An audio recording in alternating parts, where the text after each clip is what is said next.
시간 하나님께서 우리에게 주신 말씀은 시편입니다. 시편 127편 1절부터 5절까지의 말씀입니다.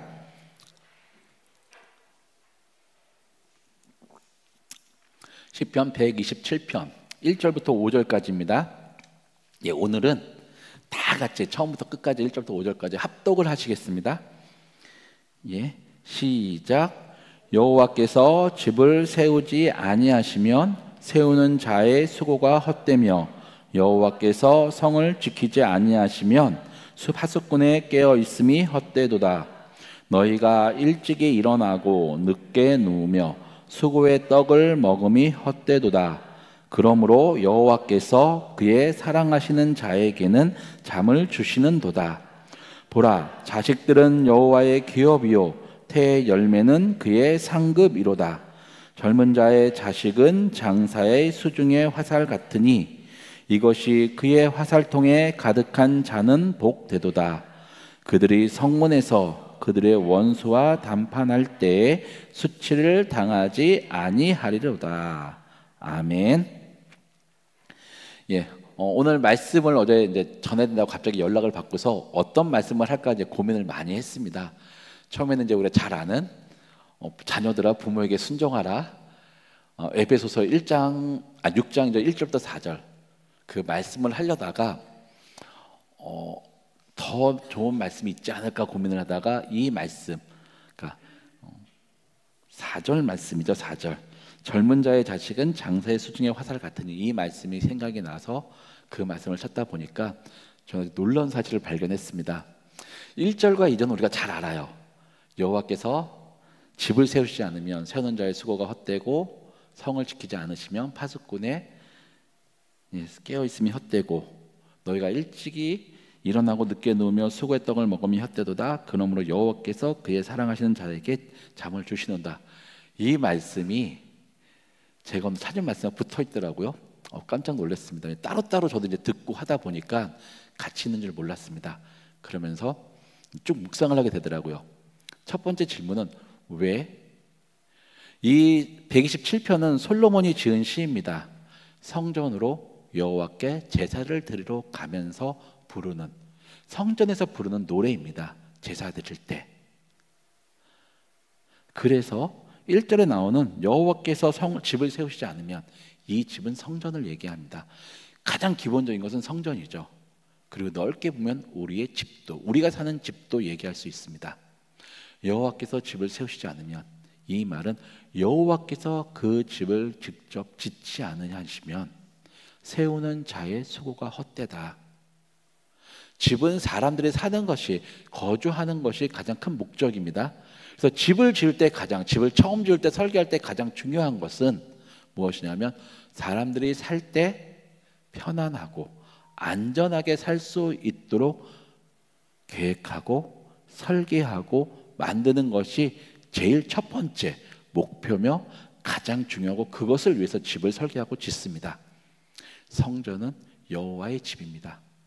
여호와께서 여호와의 집을 세우시지 아니하면, 이 말은 무엇이냐면 여호와께서 자신이 거주할 집을 직접 설계하고 가르쳐 주시고 그대로 지으라고 하지 아니하시면 아무리 인간이 엄청난 돈을 들이고 엄청난 수고와 시간과 노력과 인력을 소모해서 성전을 짓더라도 그 성전에는 여호와께서 임하지 아니하신다는 뜻이죠. 그러면 그곳은 여호와의 집이 될 수 없고, 인간의 입장, 하나님 입장에서 보면 또 인간이 봐도 쓸데없는 시간과 돈과 인력과 뿐만 아니라 인간의 그 모든 정성을 낭비하게 된 것이죠. 뿐만 아니라 다 아신 것처럼 성전, 예루살렘 성전은 진짜 빛이 나는 성전입니다. 왜냐하면 그 성소, 지성소는 안은 금으로 도금을 했습니다.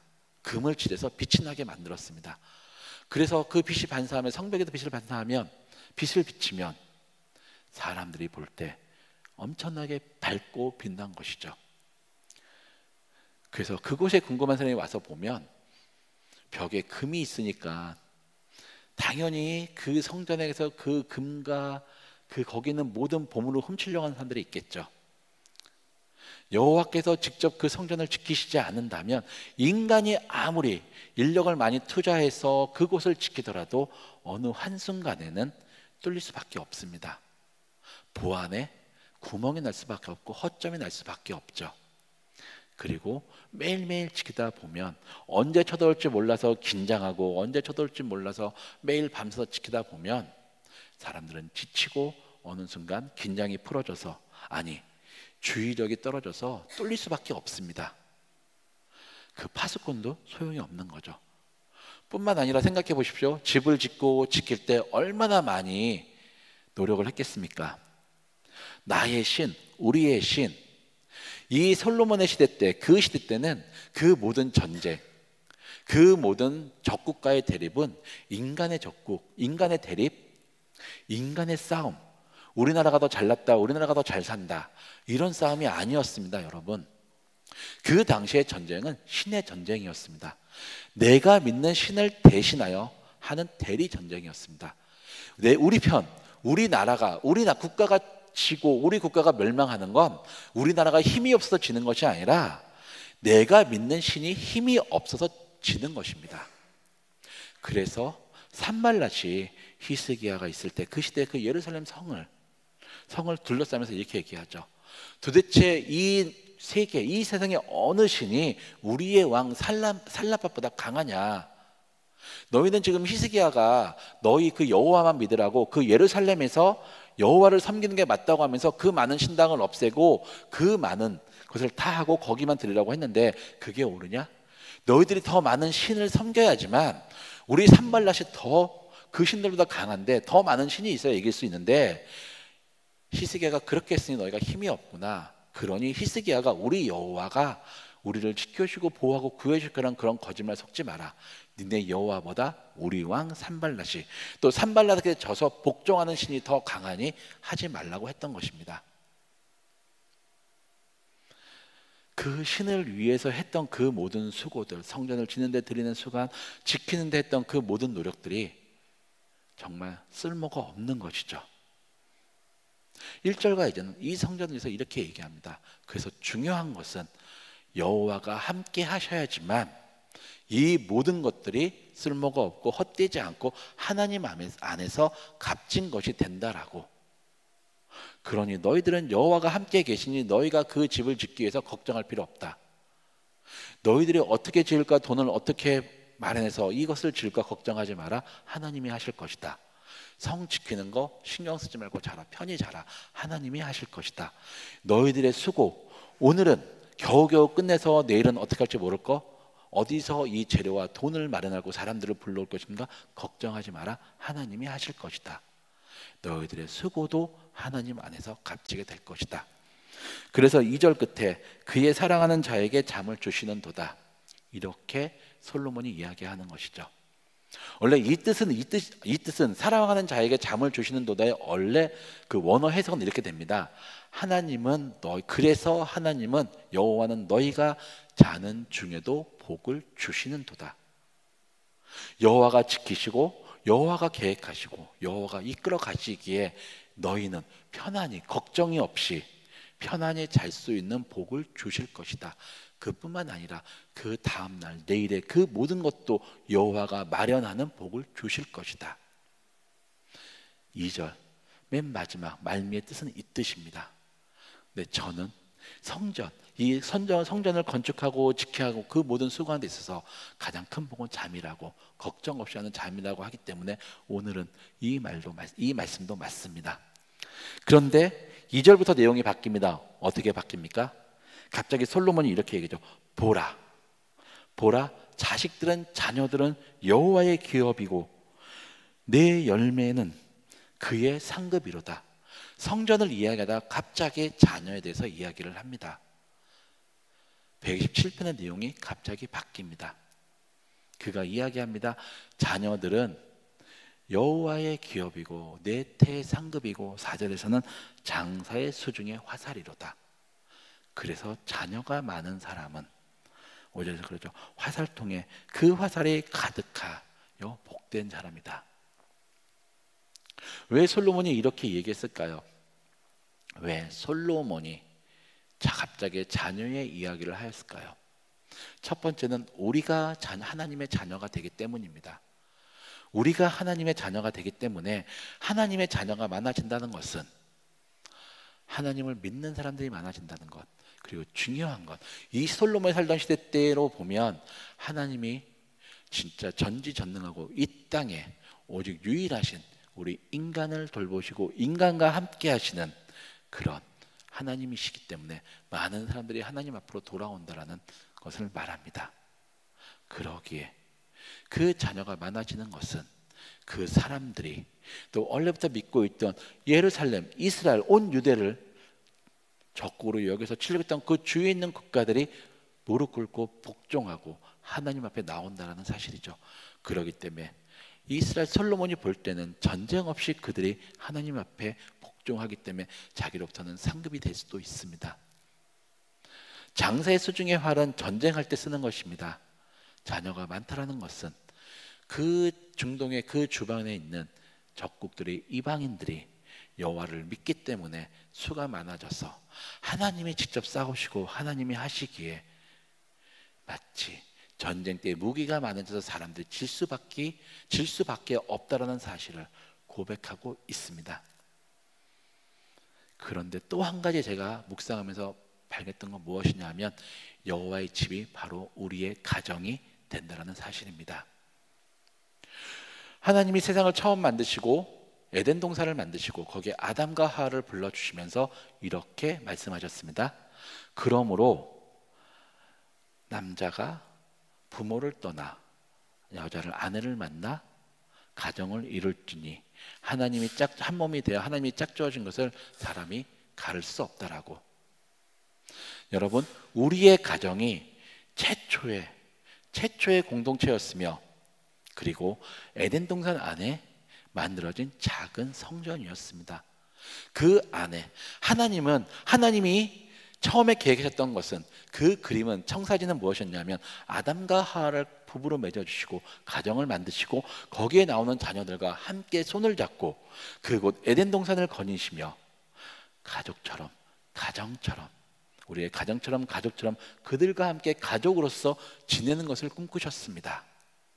그렇기에 우리의 가정이 여호와 앞에서 성전이 됩니다. 지금 이 세대는, 우리 시대는, 이 세상은 하나님을 믿지 않고 인간의 계획과 인간의 능력을 통해서 성취하는 것, 빼앗는 것이 최고라고 이야기합니다. 그래서 바깥은 어떻습니까? 가정 내에서 조금만 자기하고 맞지 않으면 무엇을 찾기보다는 바로 헤어지는 것을, 내가 잘못 만났네? 헤어지고 또 만나면 되지라고 얘기하는 것이, 그렇게 하는 것이 당연한 것처럼 여겨지고 있습니다. 가정의 기능이 깨어지고 있습니다. 가정이 해체되고 있습니다. 그리고 점점 가면 갈수록 하나님이 세워주신 우리 공동체 내 가정도 그런 영향을 많이 받고 있습니다. 무엇 하나 마음에 들지 않으면 헤어질까, 갈라설까, 따로 살까, 이런 생각하는 게 점점 많아지고 있습니다.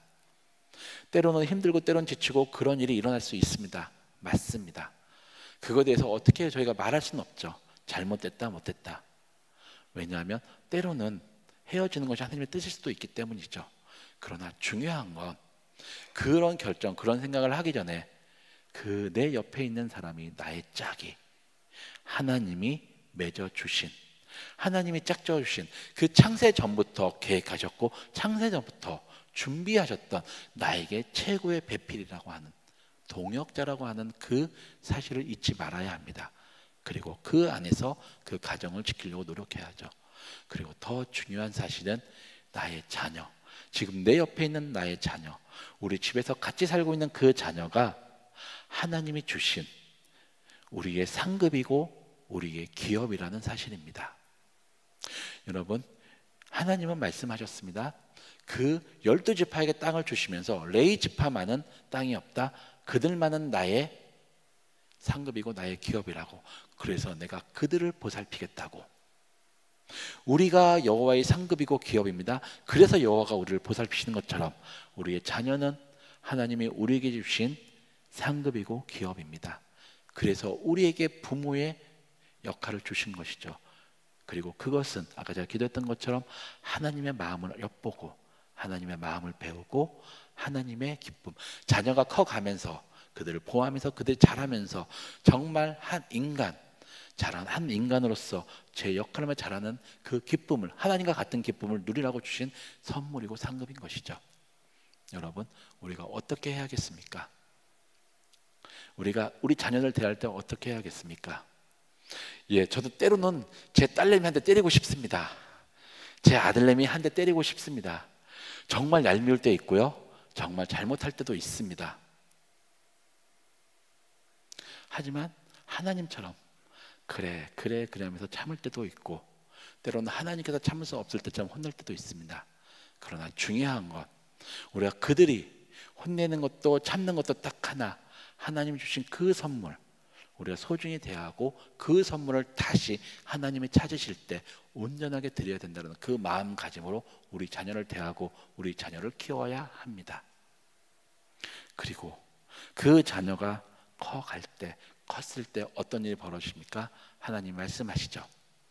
너희가 원수와 단판을 지을 때 수치를 당하지 아니하리라. 하나님이 함께 하셨고 하나님 주신 그 기업과 그 상급을 우리가 하나님 앞에서 소중히 키웠고 그들이 자랐을 때 하나님을 알고 하나님을 따르는 것처럼 부모가 나를 위해서 얼마나 헌신했고 수고한지 알고 따르기에 부모가 힘들고 부모가 어려울 때 그 자녀들이 부모를 보호하고 부모를 지킨다고 하나님은 약조하셨고 약속하셨고 우리에게 말씀하셨습니다. 오늘 온 가족 주일 새벽 예배를 준비하면서 새벽 기도를 준비하면서 이 말씀을 준비하였습니다.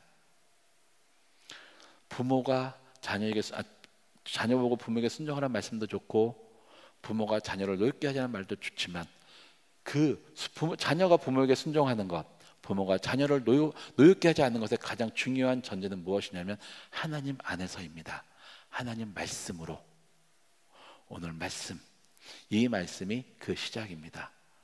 우리의 가정은 하나님이 세우셨고 우리의 가정은 하나님이 지키셨고 우리의 자녀는 하나님이 주셨기에 우리가 우리 안에 계신 그 하나님을 통해서 살아가야 되고 우리 안에 계신 하나님을 통해 자녀를 키워야 되고 그리고 하나님 앞에 우리의 가정과 우리의 자녀들을 돌려드릴 때 셈을 할 때 자신 있게 얘기할 수 있는 우리가 되어야 합니다.